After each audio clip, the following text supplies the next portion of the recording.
तो ये प्रॉब्लम है व्यवस्था की। ये प्रॉब्लम इस बात की नहीं है कि उसका स्टैंडर्ड बदल दिया, उसका नहीं बदला। वो कह रहे कि गोल्ड के स्टैंडर्ड में भाई साहब पहले पैसे छपते थे। हाँ, ये सही बात है, पहले गोल्ड के स्टैंडर्ड में छपते थे, लेकिन फिर अर्थशास्त्रियों को अपनी गलती का एहसास हुआ। उनको लगा कि यार गोल्ड को हम स्टैंडर्ड नहीं बना सकते। और ये सवाल मैंने उनसे पूछा था, उन्होंने उतना जवाब दिया नहीं। गोल्ड को या किसी भी मेटल को आप स्टैंडर्ड नहीं बना सकते मुद्रा का। उसकी वजह है, वो ये वजह है कि वो जो धातु है उसकी भी खरीद फरोख्त होती है। जैसे उदाहरण के लिए सोने को अगर आपने आधार बना लिया, गोल्ड को, तो अब गोल्ड तो अपने आप में एक एक धातु भी है, वो धातु के रूप में भी खरीदी बेची जाती है। तो जब बाकी चीजों का रेट कम ज्यादा होगा तो क्या गोल्ड का रेट कम ज्यादा नहीं होगा? होगा। जब उसका जब धातु का ही रेट कम ज्यादा हो रहा है तो उसे मुद्रा का आधार कैसे बनाया जा सकता है? इसलिए पहले के लोगों ने जो मुद्रा का आधार बनाया था गोल्ड, वो एक गलत फैसला था।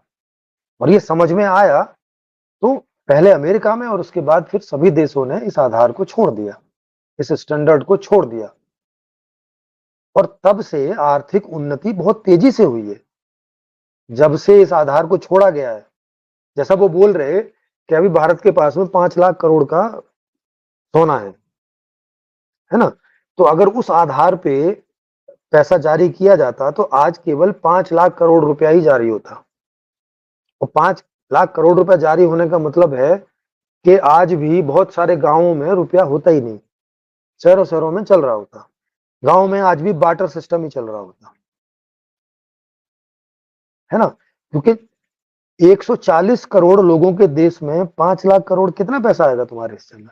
उससे तुम क्या खरीदारी करोगे, क्या बेचदारी करोगे, क्या कंपनी चलाओगे, क्या खेत खरीदोगे, क्या जो है कहीं से लोन लोगे, करोगे क्या? थोड़े से पैसे में क्या कर लोगे, ये बताओ।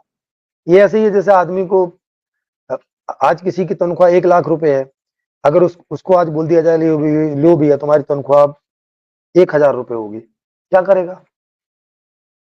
नंगा नहाएगा क्या, निचोड़ेगा क्या?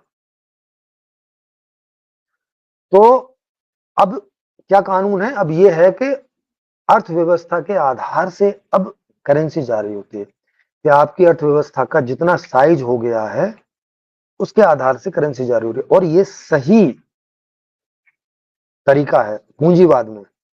वैसे तो पूंजीवादी व्यवस्था ही कोई बहुत काम की व्यवस्था नहीं है, लेकिन अगर पूंजीवादी व्यवस्था के अंतर्गत देखोगे तो आर्थिक ढांचे के आधार पर करेंसी जारी होनी